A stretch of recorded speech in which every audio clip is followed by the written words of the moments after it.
오늘 본문의 말씀 속에서는 사울의 집과 다윗의 집 사이에 전쟁이 오랬다, 이렇게 시작이 되고 있습니다. 집안 사이에 전쟁이 오래됐다. 그러니까 북쪽 이스라엘과 남쪽 유다 통일왕국을 이루기 전에 사울왕 계열의 가문과 다윗 가문 사이에 이제 전쟁이 대략 7년 6개월 정도를 그렇게 분열된 상태에서, 대적된 상태에서 지내게 됩니다. 그런데 시간이 갈수록 전쟁이 오랬지만 다윗은 점점점 강해지고 사울은 점점점 약해졌다. 그러니까 우리가 사무엘상 전체를 봤을 때도 이게 대칭을 이루고 있는 그런 주인공들이 등장을 하죠. 제사장으로는 엘리 제사장의 가문과 사무엘이 대칭을 이룹니다. 그러니까 그 한나의 기도 속에서 여호와는 높이기도 하시고 낮추기도 하시는 하나님이다, 이런 고백을 하거든요. 그러니까 한나가 자식을 출산하지 못한 상태에서 하나님께서 이 사무엘을 선물로 주셨을 때 그 기쁨의 노래를 부르잖아요. 그러니까 그 주제가 사무엘상 전체를 흐르고 있죠. 그래서 엘리 가문과 사무엘, 그리고 사울의 가문과 다윗의 가문, 이렇게 대칭을 이루지만 하나님이 흥하게 하는, 그러나 다른 쪽은 망하게 하는 그런 역할을 하게 됩니다. 물론 그 기준은 하나님의 합당한, 그리고 하나님의 뜻대로 행한, 자기의 개인적인 욕심과 자기의 야망 때문에 하나님의 율법과 약속을 어기는 것이 아니라 어떤 상황 속에서라도 하나님을 철저하게 지키고 하나님의 말씀을 지켰던 그런 사람들을 하나님이 흥하게 하시고 그 반대편을 망하게 하신데, 오늘 3장 1절에도 보면 사울의 집은 점점 약해지지만 다윗은 점점 강해졌다. 이제 그 증거로서 가운데 들어가 있는 2절에서 5절까지의 말씀 보내면 그 헤브론에서 다윗의 6명의 아들, 출산한 6명의 아들을 소개하고 있습니다. 그래서 맏아들이 첫째 그 아히노암의 소생으로서의 암논, 그리고 둘째는 나발의 아내였던 아비가일의 소생인 길르압, 셋째는 그스루왕 달메의 딸 마아가의 아들 압살롬, 넷째는 아도니아, 다섯째는 스바디아, 여섯째는 이드르암, 이렇게 헤브론에서 출생한 아들들의 이름을 기록함으로써, 이건 뭐냐면 자식이라는 것은 그 집안이 안전하기 때문에, 집안이 안전할 때 출생을 잘 하죠. 자식들을, 출산을. 그래서 그들이 몸담고 있는 공동체의 새로운 안전이 보장되어 있고 약속되어 있다라는 어떤 증거로서 자녀들의 출산을 이야기하고 있습니다. 그래서 자식이 많은 자는 성문에서 원수와 이야기할 수 있다, 이렇게 시편 127편 5절에 기록되어 있는 것처럼 자식이야말로 하나님의 축복이며 그 가문을 더욱더 든든하게 해가는 역할을 한다. 반면에 사울의 아들들은 어떻게 됐습니까? 바로 전쟁터에서 죽었죠. 물론 이스보셋이 지금 살아서 있지만 이스보셋이라는 이름 자체가 어리석은 자라는 의미거든요.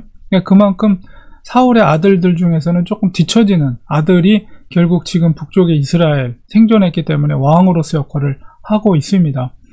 그런 대조를 이루면서 하나님께서 사울의 가문을 더욱더, 다윗의 가문을 더욱더 흥왕하게 하고 사울의 가문은 점점점 약화되고 있다는 증거를 이렇게 표현하고 있습니다. 다윗의 가문은, 집안은 점점 강성해졌고, 오히려 이제 3장 6절에 보니까 사울의 집과 다윗의 집 사이에 전쟁이 계속 있었는데 아브넬이 사울의 집에서 점점 권세를 잡았다.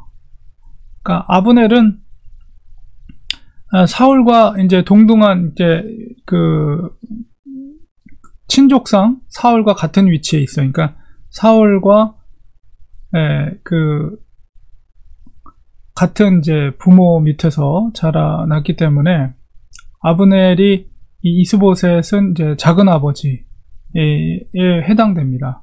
근데 그 아브넬이 사울의 왕권을 갖고 있는 이스보셋보다도 더 권세를 그 사울의 집에서 잡게 되었다는 것은 그만큼 이 아브넬이 잘못될 경우, 아브넬이 몰락하게 되면 사울의 집은 몰락할 수밖에 없는 구조가 되었다는 거예요. 그러니까 불안한 구조도 구조입니다. 결코 건강하지 못한 그런 구조죠. 권력이 왕에게 있지 않고 다른 사람에게 권력이 있다는 것은 만약에 그 사람이 몰락하게 되면 그 집안은 몰락하게 될 수밖에 없는 그런 구조로 변질되어 있는 것을 보게 됩니다.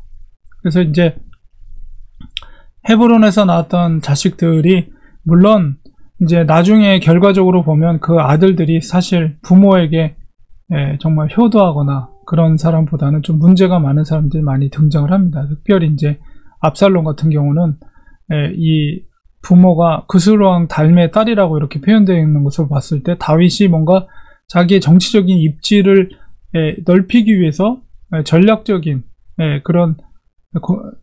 그런 결혼을 한 것이 아닌가 그런 추측이 돼요. 근데 거기서 출생한 아들이 바로 압살롬이게 되고 이 압살롬이 아버지를 반역하는 그런 역할을 하게 되는데 또 이제 한 명은 나발의 아내였던 지혜로웠던 아비가일의 이제 아들이 길르압이라고 표현되어 있는데 이제 역대상 3장 1절에 보면 길르압이라고 표현되어 있지 않고 다른 이름이 다니엘이라는 이름으로 기록이 되어 있습니다. 그러니까 다니엘이라는 것은 하나님은 나의 심판자입니다. 이런 뜻이잖아요.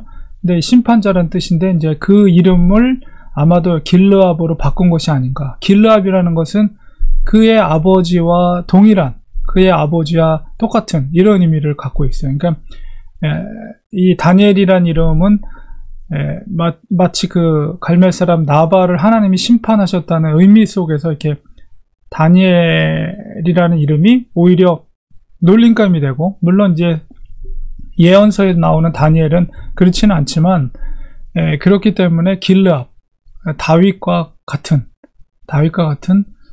아들이다 이렇게 해서 이름을 이렇게 바꾼 것이 아닌가, 이제 그런 유대 학자들이 그렇게 생각을 합니다.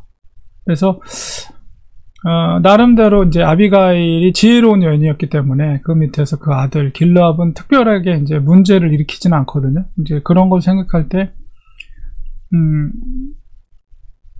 그 자녀들의 출산 속에서 문제가 되는 것은 어쨌든 하나님의 뜻은 일처가 하나님의 원래 의도, 아담과 하와를 한 가정을 이루게 한 것처럼. 근데 거기서 하나님의 주권과 어떤 섭리 허락 가운데 여러 부인을 다윗이 왕이었기 때문에 얻을 수 있었지만 그것이 결코 하나님의 기쁘신 뜻이 아니라는 것을 여러 가지 이 문제를 야기가 되는 것, 이것을 통해서 야기되는 문제를 통해서 또한 그것을 또 성경이 은연중에 또 이렇게 메시지를 던지고 있죠. 어쨌든 간에 이 자녀들이 헤브론에서 6명이나 출산을 했다는 것은 그만큼 다윗의 집안이 든든하게 세워져 간다는 증거라고 볼 수가 있습니다. 그래서 우리 가문이 든든하게 서가기 위해서는 많은 자녀들을 출산해야 되겠죠. 그리고 물론 그 자녀들이 하나님의 뜻 안에서 아름답게 성장해 나갈 때, 그래서 훌륭한 인물들이 많이 나올 때 그 가문이 정말 하나님 앞에 영광이 되는 것입니다. 그래서 우리가 가문이 든든하게 서는 것도 인위적으로 되는 것이 아니고 정말 하나님의 은혜가 필요하다. 그리고 한 사람이 다윗이 얼마만큼 하나님 앞에 올바로 서는가, 그거에 따라서 그 밑에 후손들에게 영향을 끼친다는 것, 그리고 가문 전체에 영향을 끼친다는 것을 우리가 본문 속에서 깨닫게 됩니다. 그래서 이 원리는 이 시대를 살고 있는 우리들에게도 역시 마찬가지입니다. 우리가 좋은 부모로서 역할을 감당한다는 게 얼마나 힘들고 어려워요. 그죠? 그러니까 하나님의 도우심이 필요합니다. 우리는 더욱더 기도하는 부모 역할을 감당해야 할 뿐만 아니라 사람이 보든 안 보든 우리가 하나님의 뜻대로 순종할 때 그것을 자녀들이 보고, 아, 하나님을 믿는 사람은 저렇게 행동하는 거구나, 저렇게 말을 하고 저렇게 하는 것이구나, 이제 은연중에 그것을 배우게 되는 것이거든요. 그러니까 우리는 기도하는 부모로서 가문을 위해, 후손들을 위해 축복하고 믿음으로 살아갈 때 그것이 하나님께서 가문을 축복하는 비결이라는 거예요. 어쨌든 간에 하나님께서는 다윗을 통해서 통일왕국을 이뤘고, 물론 솔로몬 때 이제 다시 남북으로 갈라지는 그런 아픈 그런 역사를 기록하게 되지만, 어쨌든 그 남쪽 유다의 왕국은 계속해서 다윗의 혈통이 끊어지지 않고 그 왕으로서의 왕족들이 계속 이어져 가지만, 북쪽은 그렇지 않죠. 그것은 다윗이라는 하나님의 위대한 사람이 있었기 때문에 하나님께서 다윗을 통해서 축복하신 것이거든요. 그러니까 우리가 이런 다윗의 모습 속에서 그런 영적인 원리를 깨닫고 우리 자손이 잘 되기 위해서는 무엇보다도 우리가 기도하는 부모로서의 역할, 그리고 하나님의 말씀을 순종하는 부모로서의 역할을 감당할 때 그것이 우리가 하는 게 아니라 하나님께서 자녀들을 축복해 주신다. 하나님께서 하시는 거예요. 우리는 가지만 자녀들은, 그 자녀들의 자녀들은 남잖아요. 근데 그 누가 케어하겠어요? 하나님이 하시는 거죠.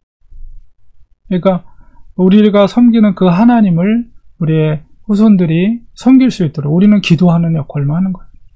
저도 이제 부모로서 역할을 해 나가지만 역시 참 그 자녀들을 이렇게 키운다는 것이 결코 쉬운 게 아니구나 라는 생각을 늘 새롭게 생각을 하면서, 그렇기 때문에 우리가 더 기도하는 부모로서 역할을 해야 된다는 그런 생각을 합니다. 그래서 가문의 축복을 위해서는 기도하는 부모가 있는 집, 정말 하나님의 말씀을 묵상하고 하나님의 뜻대로 살려고 하는 집, 그 후손들이 복을 받게 돼 있습니다.